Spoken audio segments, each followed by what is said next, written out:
하나님 말씀은 사무엘하 19장 40절에서 43절까지의 말씀입니다.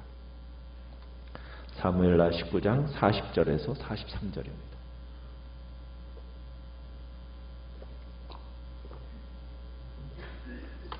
사무엘하 19장 40절입니다. 왕이 길갈로 건너오고 김함도 함께 건너오니 온 유다 백성과 이스라엘 백성의 절반이나 왕과 함께 건너니라.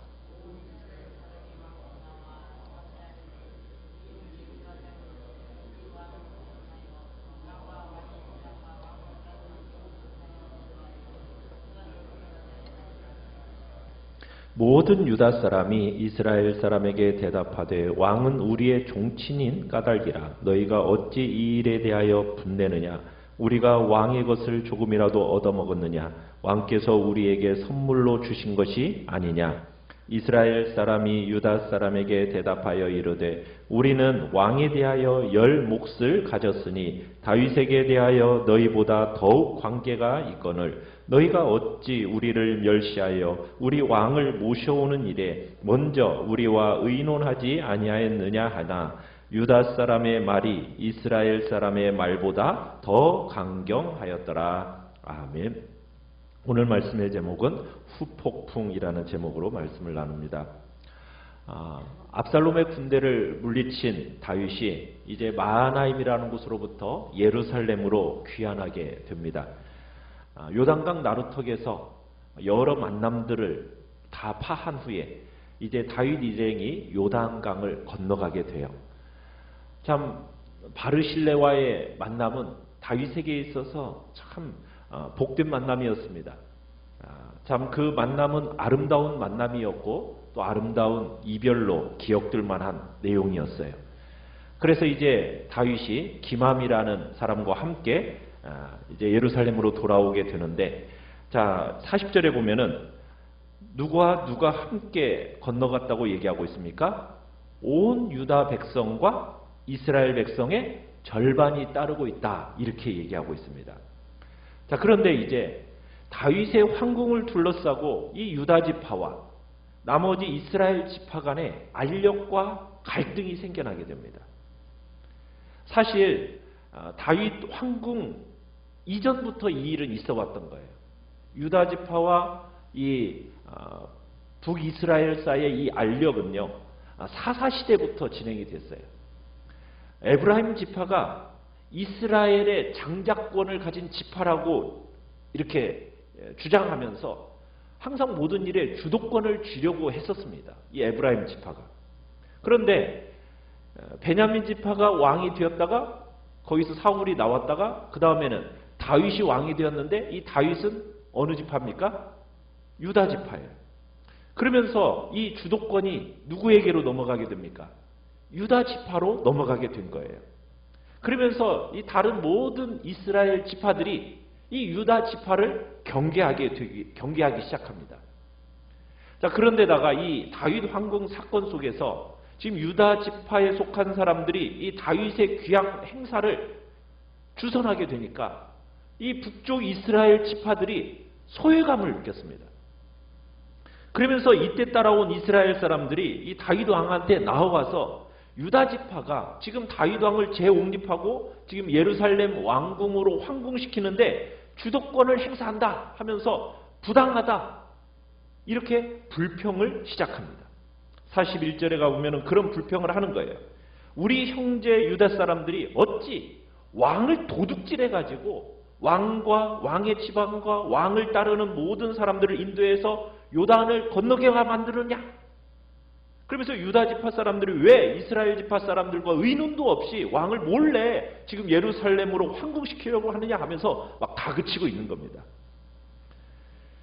우리가 이 압살롬 전쟁이 끝난 후에 압살롬을 따랐던 이 군중 이스라엘 사람들이 먼저 선수를 쳐서 압살롬 편을 들었던 자신의 약점을 보완하려고 했었던 이야기를 우리가 전에 봤었죠.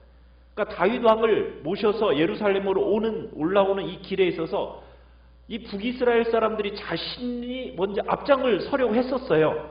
그랬는데 그냥 토론만 무성하게 하고서는 실천은 미루어져 버렸던 겁니다.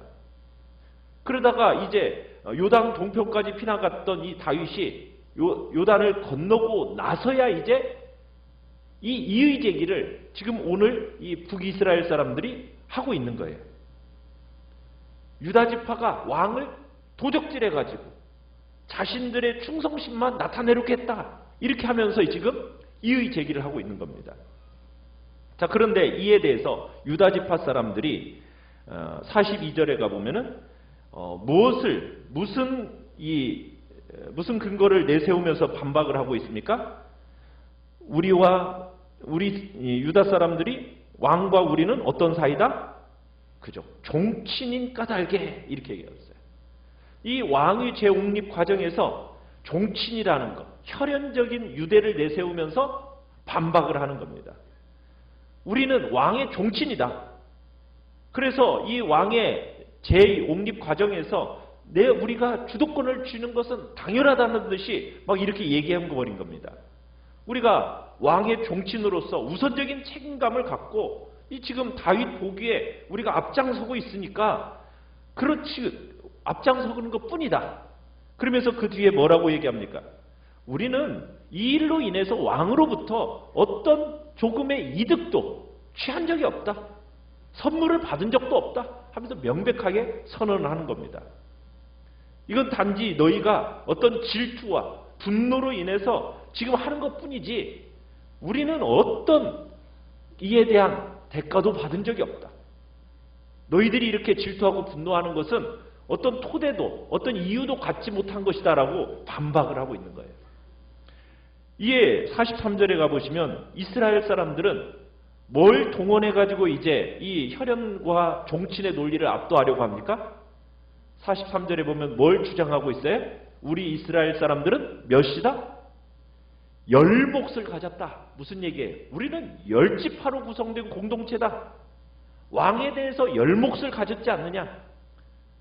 너희보다도 우리는 10배, 아니 최소 5배 이상은 더 깊은 관계를 가지고 있으니까 우리는 더 왕하고 깊은 관계 가운데 있는 거 아니냐? 너희가 어떻게 우리 10지파를 멸시하는 거냐?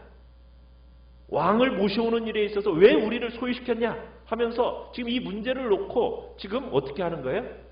우리와 먼저 의논하지 않았다고 다시 한번 또 얘기하는 겁니다.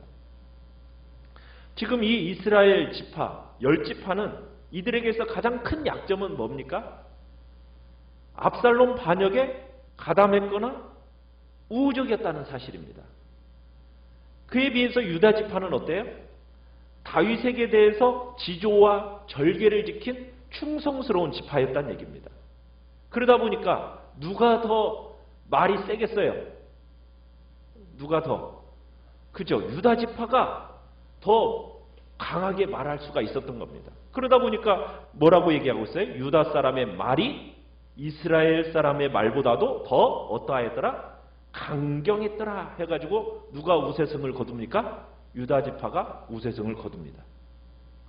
참 우리는 여기서 이 북이스라엘의 10지파와 유다 지파 사이에 이 서로 쉽게 극복될 수 없는 그 간극을 드러내는 걸 보게 됩니다. 북이스라엘 10지파, 다윗에 대한 어떤 충성심 때문이 아니라 지금 유다 지파가 다윗 왕을 독점할 것에 대한 어떤 불안함, 염려 이런 것 때문에 지금 유다를 압박하고 있는 거거든요. 그러나 실상 이스라엘 10지파의 비판이라는 것은 유다 지파를 넘어가지고 지금 궁극적으로는 어디를 겨냥하고 있는 거냐면 다윗 왕실을 겨냥하고 있는 거예요. 무슨 경고겠습니까? 다윗 왕실로 하여금 너희들 유다 지파를 중심으로 해가지고 우리 이스라엘을 다스리는 거 안 된다 하는 어떤 경고적인 예비 경고적인 메시지였던 겁니다. 그러니까 어떻게든 지금 가까스로 지금 이 분란을 수습해 가고는 있지만 이 내란으로 인해 가지고 나라의 분위기가 지금 어떻습니까? 굉장히 어수선한 상황이에요. 정말 유다 지파와 북쪽 지파들 간의 이 분열이 아주 심각합니다. 이런 상황 속에서 불만이 쌓인 이 북쪽 사람들의 심기를 더 자극하는 사람이 20장에서 나타나게 됩니다. 누가 나타나느냐? 북이스라엘 초대 왕 사울을 배출했던 베냐민 지파 출신의 세바라는 사람이 이 남쪽과 북쪽의 이 깊어가는 이 균열을 이렇게 반란을 통해서 다시 한번 이렇게 갈라놓게 돼요. 다윗의 권위에 도전하는 이 반역자 세바가 이 베냐민 지파의 속에 등장하게 되면서 다윗 집에 이렇게 불만을 품은 사람들을 막 선동해가지고 반역을 시도하게 됩니다. 그러다 보니까 이 지금 북이스라엘 사람들은 다윗에 대한 어떤 충성심이 있었던 게 아니잖아요. 그냥 형식적인 충성심을 가졌다 보니까 이 반역에 북이스라엘 사람들이 가담하게 되고, 그래서 또다시 전쟁이 벌어지게 돼요. 그러면서 오직 유다 지파만이 이제 다윗을 호위해서 예루살렘까지 가게 됩니다. 참, 한 번 찍힌 공동체의 상처라는 것은 참 쉽게 치유되지 않아요. 참 우리가 이것을 이 성경 속에서 보게 돼요. 이스라엘과 유다 사이의 패권 다툼. 이게 표면적으로 불거져 나와서 결국에는 소용돌이 치는 것을 또 보게 되는 겁니다. 참 공동체의 내분 속에서 정말 중심을 잃지 않고 우리가 하나님의 뜻을 좇기 위해서 우리가 해야 할 일이 뭘까? 우리는 각자가 지도자라는 위치에 서서 정말 성숙한 시각으로 준비하고 대처하는 필요가 있다는 것은 우리가 생각하게 돼요. 회복이라는 것은 자동적으로 일어나는 게 아닙니다.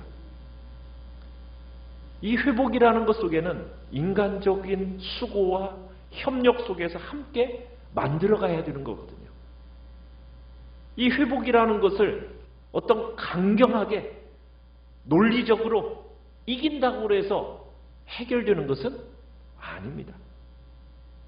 그냥 감정의 문제라는 것은 말로 이긴다고 해가지고 굴복되는 게 아니거든요.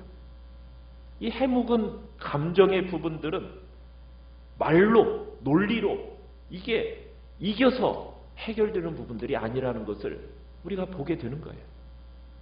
그러다 보니까 소외감을 느낀 자들에게는 어떻게 보면 소외감을 느끼지 않도록 포용하는 마음이 필요한 거고, 불만이 쌓인 자들에게는 그 불만의 심기를 더 자극하는 일이 벌어지지 않도록 주의하는 것이 필요하다는 얘기죠. 어떻게 보면은 주님은 화평을 이루시기 위해서 어떻게 하셨죠? 자신을 죽도록 내어주셨어요.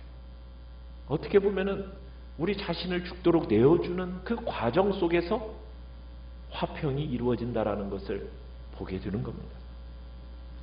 우리의 마음은 정말 주님의 사랑으로 주님이 용납하셨던, 품어주셨던 그 모습을 우리는 가져야 되는 겁니다. 그걸 본받아야 돼요. 그래야만이 분열되고 찢겨진 그 마음들이 회복이 되어지는 거거든요. 주님 앞에서 우리의 공동체가 정말 깊고 멀리 바라보면서 정말 서로를 섬겨나가는 그런 공동체가 되어서 하나의 공동체, 한 마음을 이뤄나가는 그런 복된 공동체로서 내가 지도자의 위치에서 어떤 마음의 자세를 가지고 섬겨나가야 될 것인가, 이것을 주님 앞에서 고민하고 기도하며 나아가는 이 시간이 되시길 바랍니다.